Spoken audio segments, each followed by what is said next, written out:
되돌아와서 그 음행의 문제 본질을 다루고 있습니다.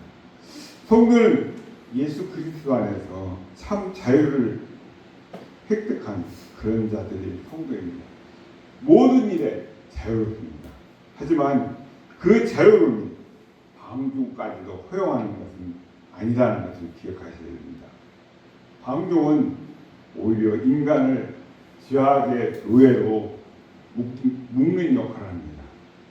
고린도교에서 일어난 이 음행의 습관은 참 자유의 행함이 아니라 자신을 스스로 죄에 얽어매는 그런 행위의 결과를 낳고 말았습니다.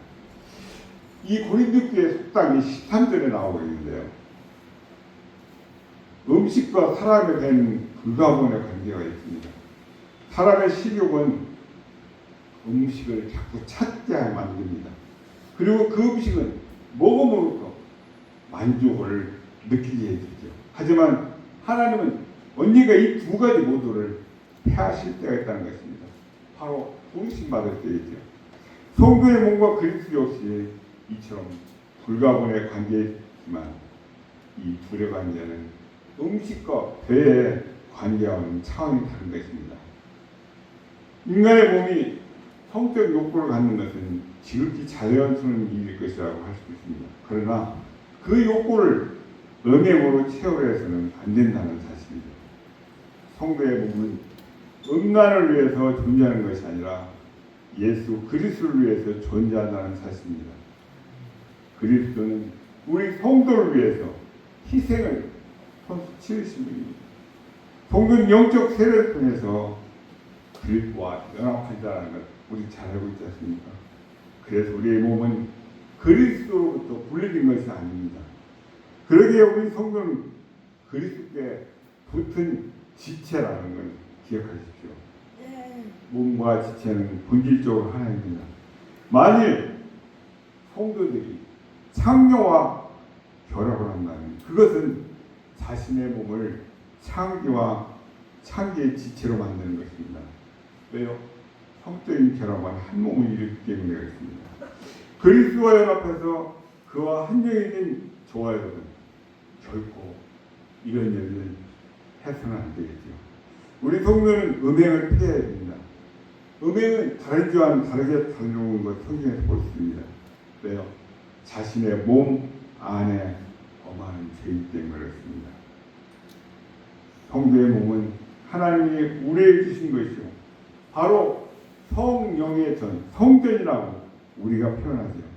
하나님께서 이미 예수 그리스도라는 그 위대한 핏값을 주고 사신 하나님의 소유물인 것입니다.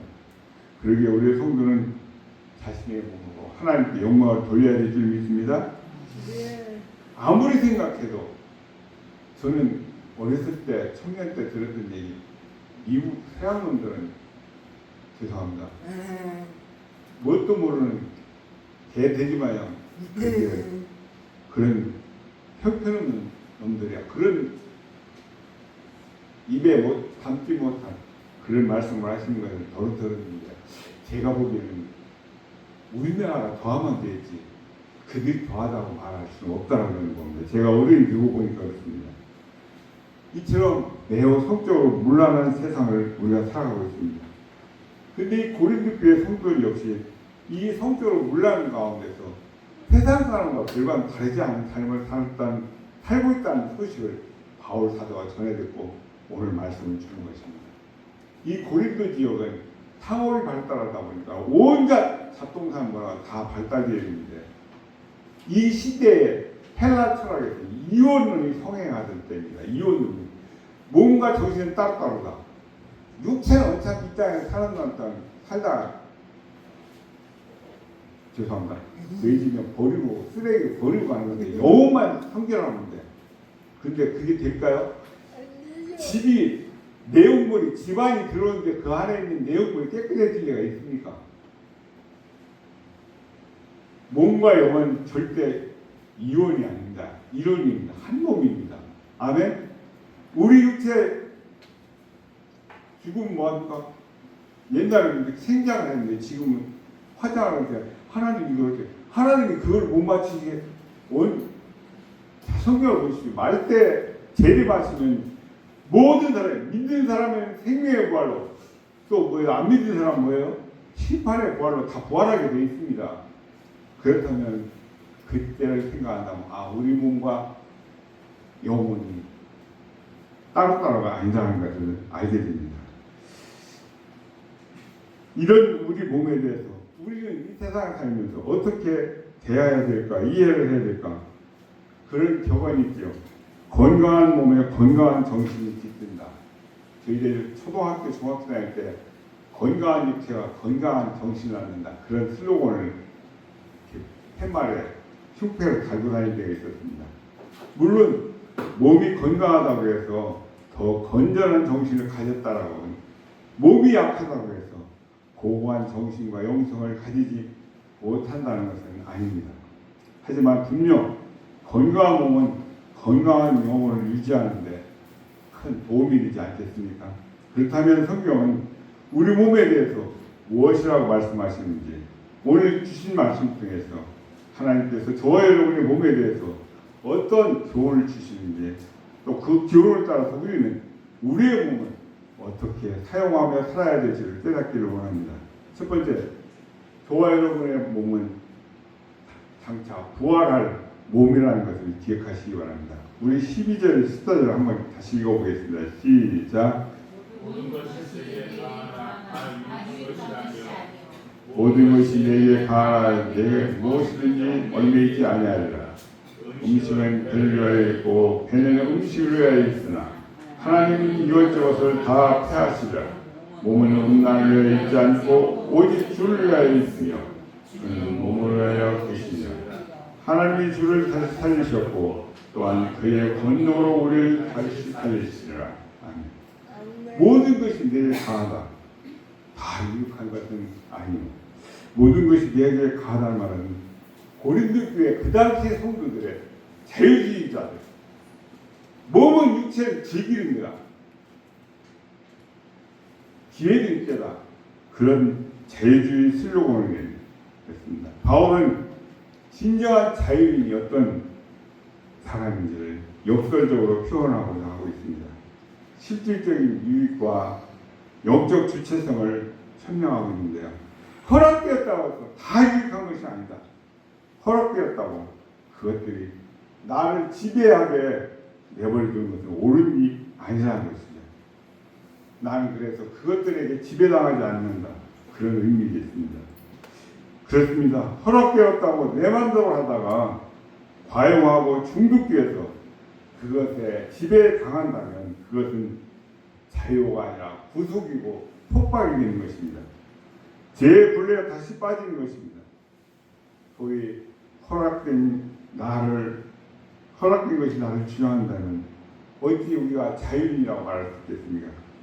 내가 그것을 통제할 수 있는 주체성을, 그 지위를, 그 권한을 잃어서는 안 될 것입니다.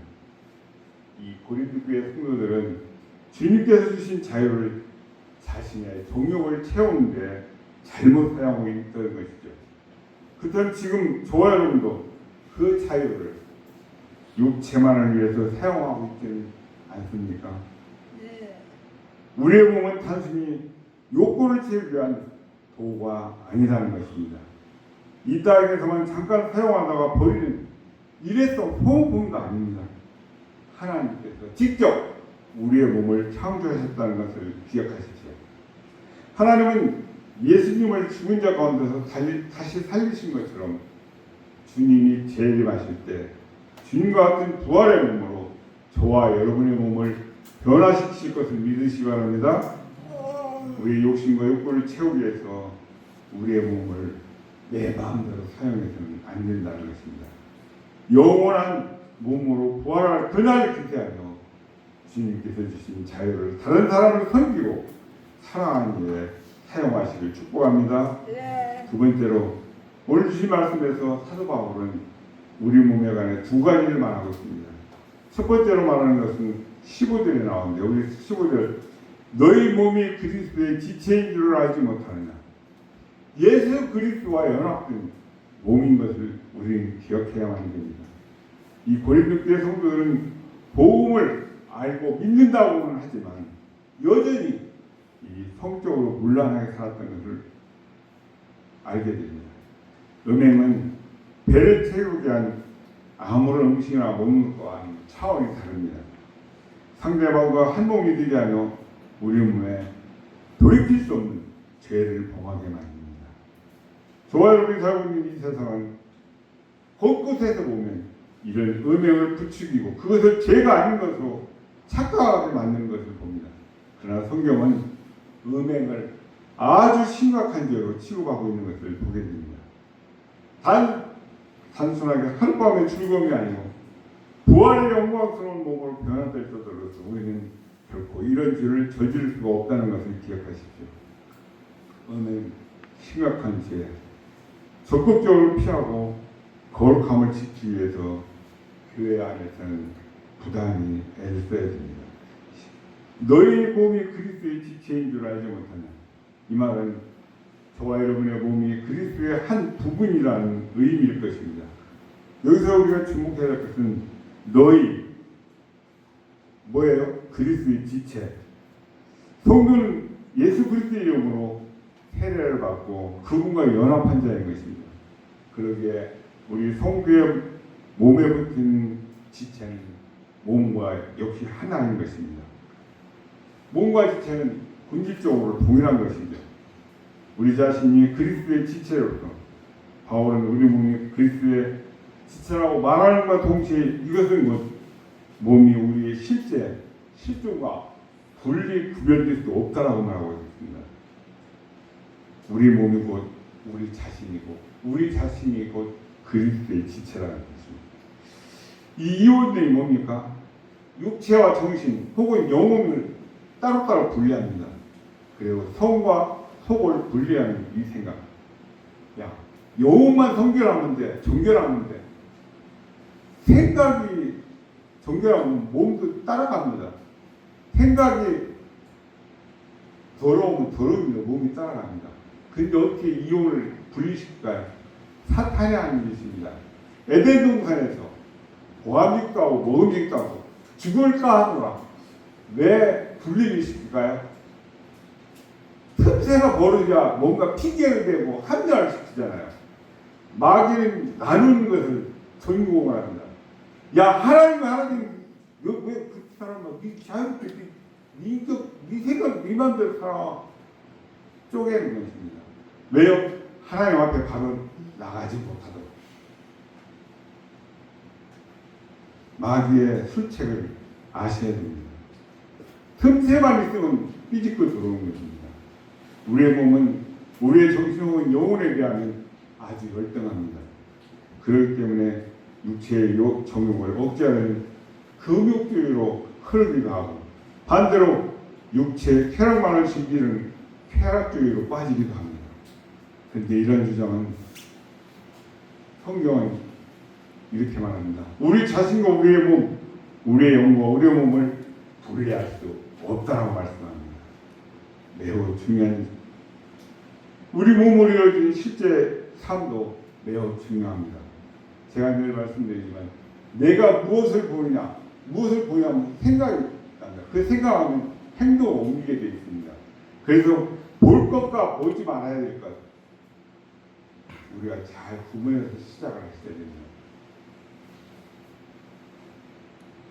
아침에 눈 뜨자마자 이상한 그런 음란물을 보십시오. 하루 종일 생각이 그쪽으로 기울어질 겁니다. 아침에 눈 뜨자마자 찬양으로 시작해 보십시오. 그 하루가 어떤지.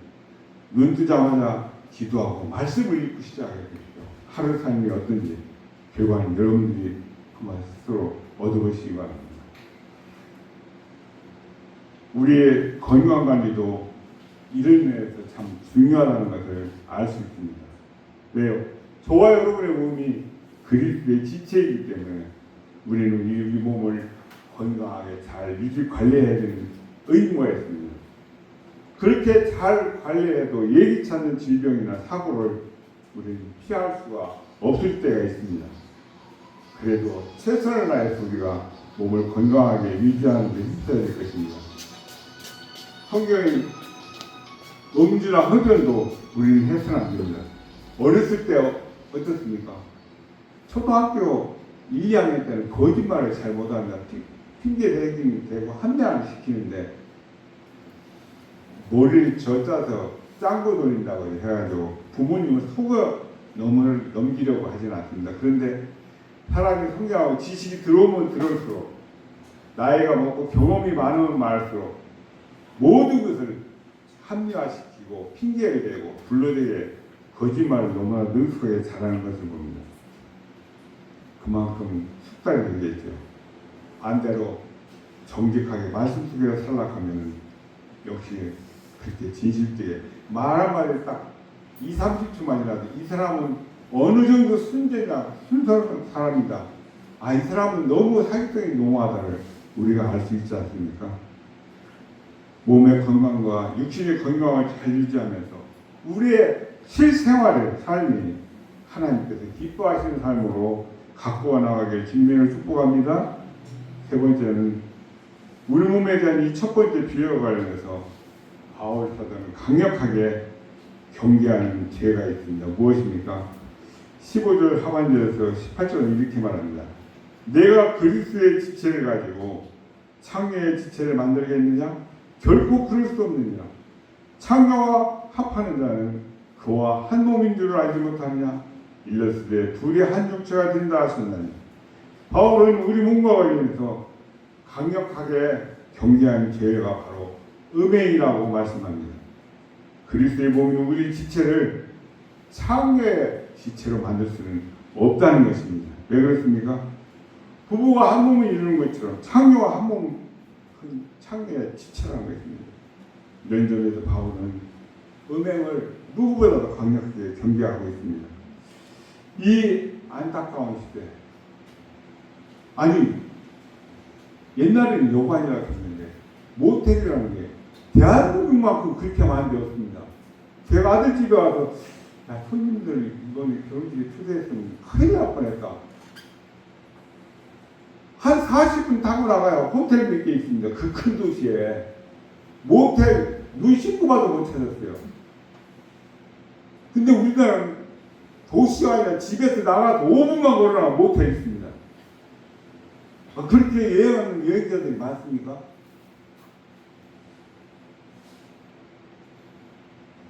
참 모르죠. 대한민국 워낙 유명한 나라이기 때문에 전 세계 수억 명이 한 달에 다녀가는지 모르겠지만 그래도 그만큼은 다 필요 없지 싶은데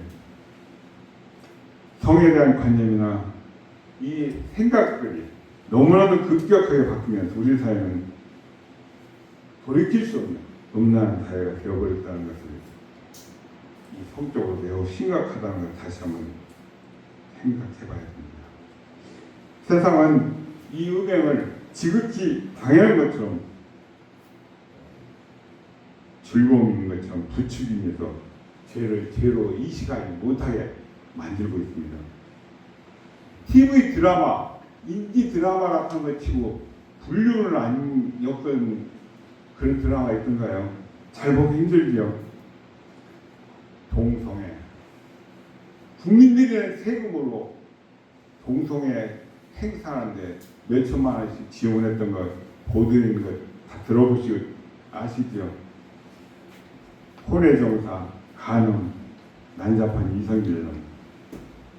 그 더럽게 추악한 것을 그야말로 아름다운 사랑으로 포장해서 사람들이 제의식도 모르고 가랑비에 옷 젖는지 모르겠이 슬그머니 안방까지 들어오게 하는 이런 매체들.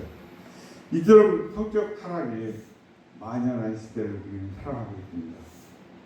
저는 세상에 돈 많고 빽 있고 권력 있는 집안에서 아들은 사위는 예수쟁이, 며느리는 예수쟁이, 학력 집안 볼 것 없다. 예수를 잘 믿는 사람이 있습니다. 돈 싸들고 줄 서는 날이 있기를 주님을 축복합니다.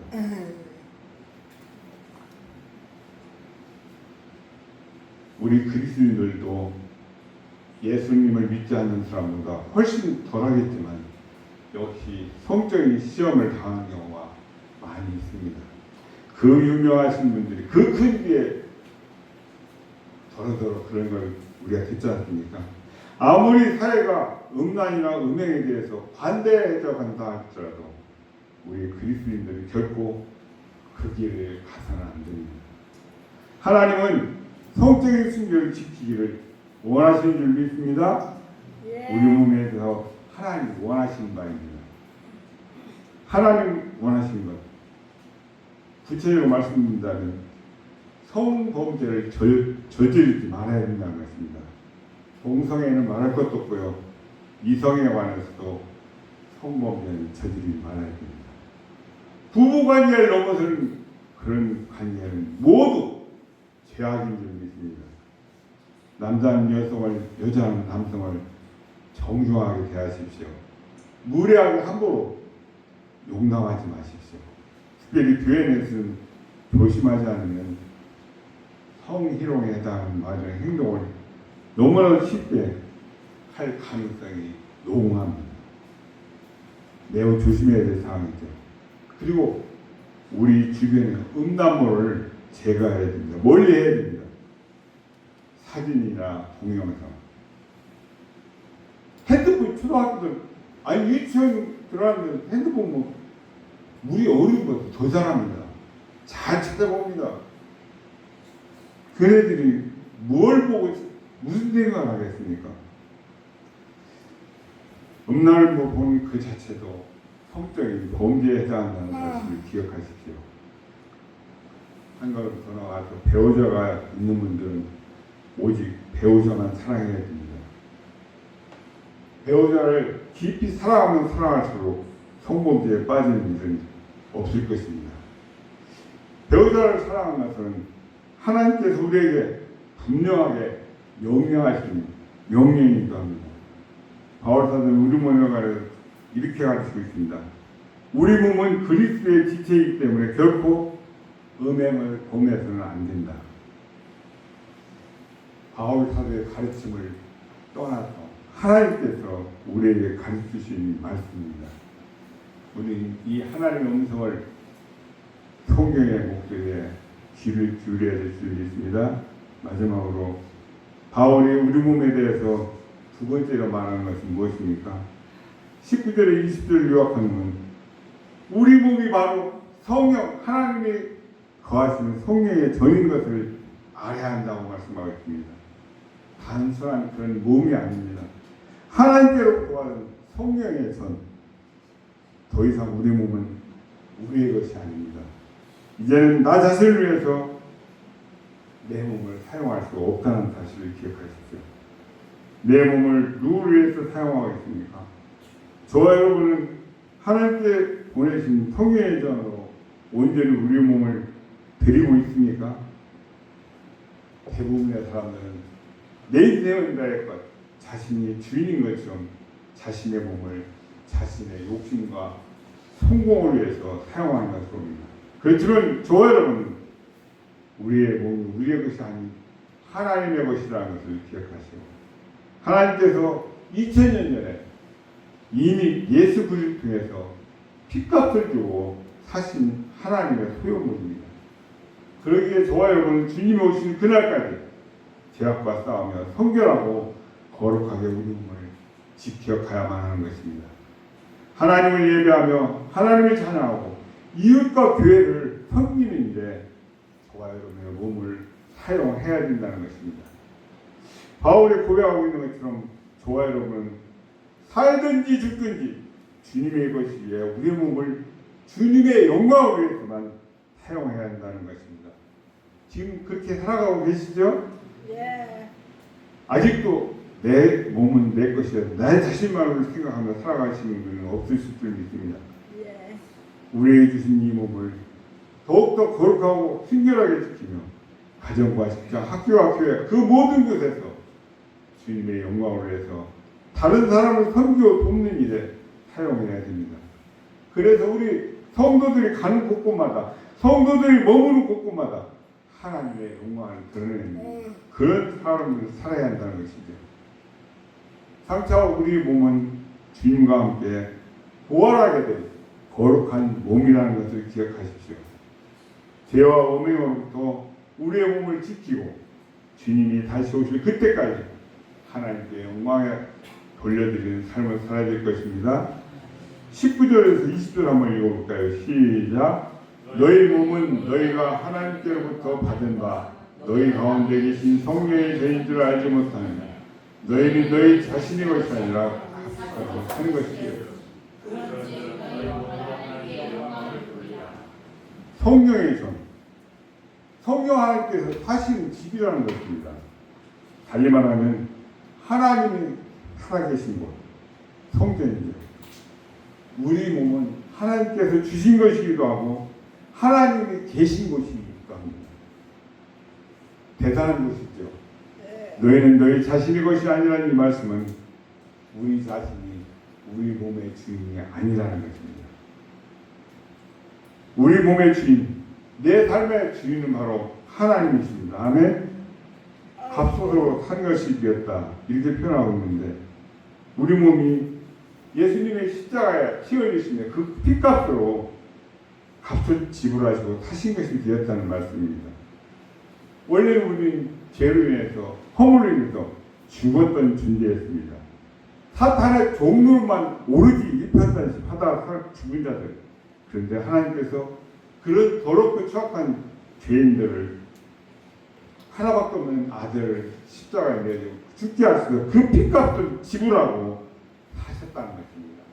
저와 여러분 값은 1억원짜리도 아니고 10억원짜리도 아니고 100만원짜리도 아니고 예수님의 피값입니다. 아멘.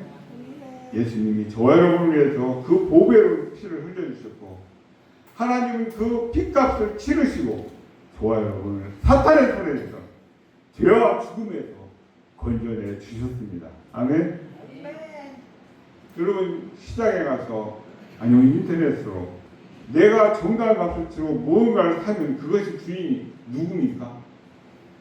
내 손에 들어온 순간 내 것입니다. 내가 주인입니다.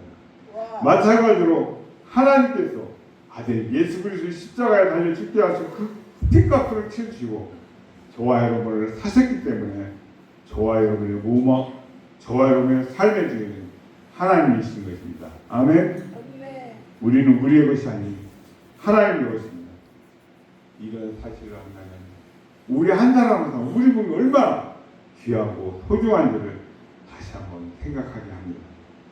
저와 여러분의 몸이 가장 존귀한 하나님의 소유이며 얼마나 소중한 존재입니까? 그뿐만 아닙니다. 저와 여러분이 우리의 몸을 함부로 사용해서는 안 된다는 것을 늘 기억해 주시기 바랍니다.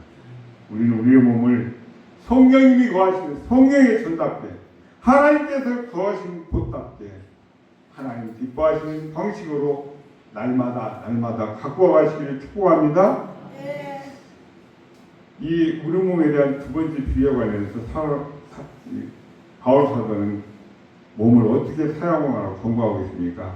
20절 하반절에 보니까 그런즉 너희 몸으로 하나님께 영광을 돌리라. 사도는 우리에게 우리 몸으로 하나님께 영광을 돌리라고 권고하고 있습니다. 우리 몸의 주인이신 하나님께 우리의 몸으로 영광을 돌리는 것은 지극히 마땅한 일입니다.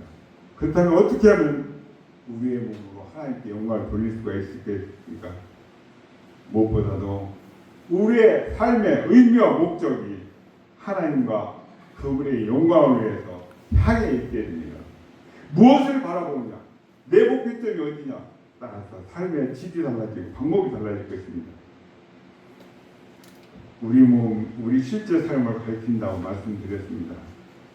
우리가 살아가는 하루하루 순간순간이 그 삶이 하나님과 영광을 위한 것이어야 된다는 것. 끊임없이 나 자신을 사람의 목적이 아닌 하나님의 영광을 위해서 묻고 질문하며 왜 그렇게 살아가는지 그러면서 하나님 뜻에 합한 영광 그런 삶을 살아내야 되는 것. 정결하고 거룩하게 몸과 마음을 유지하는 것도 필요합니다. 우리의 실제 삶이 바로 우리 몸에서 이루어지지 않습니까? 그 우리 몸으로 하나님께 영광을 돌려주기 위해서는 죄악에 물들지 않고 깨끗하고 정결한 몸과 마음을 유지시켜야 된다는 것입니다. 어떤 분은 자기의 몸무게를 유지하기 위해서 더 이상 살쪄서는 안 되겠다. 베들레헴이 내 생각보다 너무 두꺼워졌다 해서 매일 몸무게 7개 올라가고 내려오는 그런 분들이 있을 것입니다. 어떤 분은 혈압이나 혈당 수치를 자주 체크하는 분들이 있습니다. 그렇다면 저와 여러분은 우리의 삶의 거룩성을 얼마나 자주 점검하고 체크하고 계십니까? 부디 우리의 육신의 건강 못지않게 우리의 영혼의 건강을 위해서, 우리의 바른 삶, 건강한 삶을 위해서 우리의 실제적인 삶을 거룩하고 정결하게 유지하기 바라는 그런 말씀을 전합니다. 우리의 몸으로 착한 일, 즉 선행에 힘쓰는 일도 중요합니다. 우리의 몸을 죄의 도구로 사용해서는 안 되겠죠. 몸을 사랑하고 섬기고 자신을 베푸는 그런 독스러운 언행 심사에 우리가 쓰여져야 된다는 것입니다. 그것이 저와 여러분에게 몸을 주신 하나님의 뜻에 합당하게 살아가는 길인 줄 믿습니다. 우리의 몸도 깨끗해야 됩니다. 그리고 건강해야 됩니다. 건강한 생활 습관을 유지해서 육신의 건강을 돌봐야 될 의무도 책임도 우리에게 있습니다. 그렇지만 그거 못지않게 하나님께 영광을 돌려야 된다. 우리 몸이 성령님의 전 하나님의 거하시는 곳인 것을 기억하며 살아갈 때 예수님께서 거하신 몸, 우린 예수님의 지체라고 했습니다. 그 지체 한 곳이 상처가 나서 곰기 시작하면 어떻게 됩니까? 생명도 잃을 수가 있습니다. 우리 교회는 그리스도의 몸입니다. 어느 한 성도 한 사람이 곰기 시작하면 며칠 만에, 몇 시간 만에, 몇 초 만에 전신으로 퍼질지 아무도 모릅니다. 바이러스, 사탄의 강력 정도에 따라 다르겠죠. 그래서 우리는 정신을 바짝 차려야 됩니다. 발끝에서 머리끝까지 어느 한 곳도 연결되지 않은 곳이 없습니다. 그래서 우리는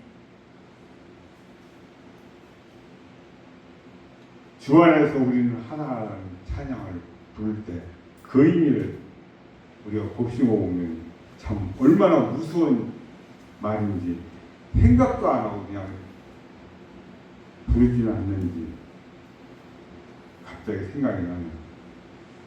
저와 여러분, 우리 모두가 하나라는 운명 공동체라는 그런 뜻입니다. 살면 다 같이 살고 죽으면 다 같이 죽는 거예요. 사도행전에 나오는 아나니아와 삽비라는 걸 생각하겠죠. 그 문제는, 그들의 죄는 두 사람만의 문제가 아닙니다. 그들이 속해 있는 공동체 전체의 문제였습니다. 우리가 교회에서 지도자가 아니라고 해도 일단 교회 일원이 되었다는, 지체가 됐다는 더 이상 나 개인의 문제가 없습니다. 개인의 문제는 바로 공동체 전체의 문제입니다.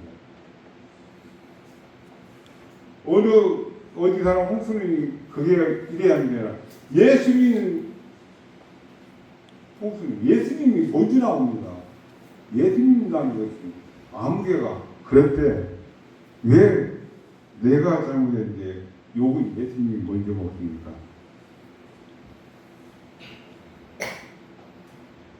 내가 영적으로 깨어있고 살아있으면 그것이 곧 우리 공동체를 살릴 수도 있고, 반대로 내가 영적으로 시험에 들어서 비실비실하면 그것이 곧 공동체를 아프게 하는 중대한 바이러스가 될 수 있다는 것을 기억하십시오. 그래서 교사가 되었든 직분자가 되었든 직분을 맡은 사람은, 이 리더십 위치에 서 있다는 사람은 지극히 매사에 더 조심해야 될 줄 믿습니다. 제가 어저께 일하다가 손에 뭐가 따끔한데 느낌이 뱀 물린 것 같더라고요. 어디 보면 한만 차도 뭐 움직이는 거 없어요. 계란을 꺼내라고 스타라는 어딘데 뱀 어디 가서 쇠박대를 갖고 오는데 도망가고 없어요. 그들은 닭장에 들어가기 싫습니다. 그래서 뱀에 물리면 어떻게 해야 됩니까? 상처는 위에 부분을 꼭꼭 묶어서 그 독이 위로 퍼지지 않게 막아야 됩니다. 그 타이밍을 놓치면 때는 그렇죠. 아무리 상처가 작아도 목숨을 잃을 수가 있습니다. 하나님은 그래서 지체 없이 아나니와 삽비라의 죄를 심판하신 것을 우리 기억합니다. 초대교회가 이처럼 아직 영적으로 어렸기 때문에 애초부터 싹이 나쁜 그런 불길한 것은 초기에 빨리 진화하고 제거해야 했던 것. 실제 죽은 사람은 아나니와 삽비라 둘뿐이었지만 많은 사람들이 그 장면, 그 일을 듣고 보고 나도 이대로 살아서는 안 되겠구나. 그렇죠? 받는 교사가 됐던 것입니다. 정신을 차리고 먼저 회개부터 하게 될 것입니다. 회개는 뭡니까? 내가 하나님 앞에 항복하고 하나님 고향에 돌아왔습니다. 신고 시간입니다. 근데 사탄은 회개를 못하게 합니다. 왜요? 회개하면 내 쫄병이 저쪽 조건은 하나님의 백성으로 돌아가는데요. 그걸 눈뜨고 보겠습니까? 그래서 우리는 하나님 묻지도 따지지도 않으신 그 하나님이시지만 늘 자신을 압니다. 내가 회개할 것이 무엇이다는 것을. 회개를 잘하신 저와 여러분들이 축복합니다. 이 아나니와 삽비같이 거짓말하는 요소, 그것은 아마 그 현장에 있던 아니면 그 교회 공동체에 속해 있는 일원들은 다 버리게 되었을 것입니다. 아마도 저는 그렇게 짐작합니다. 아니 버린 게 아니라 잘라서 죽여 없었겠죠. 그 멀쩡한 사람들이 나가 떨어져 죽는 것을 보고도 그 버릇을 못 고친다. 방법이 없습니다. 이 사건으로 계기로 해서 교회는 회개를 했고 정신을 차렸다는 것을 우리는 알 수 있습니다. 이처럼 무서운 시련에 치다온 새로운 복음은 그 복음을 초대교회는 이제 영적인 능력을 갖춘 좋은 교회로 폭발적인 성장을 이루게 되는 것입니다. 우리는 이 초대교회를 통해서 이 반복된 연단으로 성숙해진 교회, 살아있는 교회 어떤 모습인지를 보게 됩니다. 깨끗하고 정결한 몸을 유지하기 위해서 저와 여러분 구체적으로 어떤 노력을 기울여야 되겠습니까? 한번 생각해 보시죠. 나는 얼마나 하나님 앞에 철저하게 회개하고 회개했다면 죄라는 걸 아시잖아요. 반복하지 마십시오. 반복된 그 죄를 저도 한다. 성령님 회방죄 하는 겁니다. 알고 어제 회개했는데 또 한다. 하나님 눈 감아주셔서 사기꾼입니다. 사기꾼. 반복하는 것. 저와 여러분의 몸으로 하나님께 영광을 돌려드립니다. 어떻게 해야 하나님께 영광을 돌려드릴까? 식사하시면서 나눠보시기 바랍니다. 한 주간 내가 남은 인생을 어떻게 살아서 하나님께 영광을 돌려드릴까? 나의 몸을 사용하는 계획서를 한번 작성해 보십시오. 저와 여러분의 몸도 영혼 못지않게 이렇게 중요하다는 사실을 기억하십시오. 성경은 영과 육이 하나 되어 전인체를 이룬다고 가르치고 주고 있습니다. 성경이 말씀하시는 대로 우리 몸에 대한 바른 지식과 바른 관점을 우리 몸을 하나님께서 기뻐하시는 모습대로 아름답게 그리고 정결하게 건강하게 가꾸어서 몸으로 하나님께 영광을 드리며 사는 저와 여러분들이 주님을 축복합니다. 의로우신 아버지 하나님 은혜와 사랑을 감사드립니다.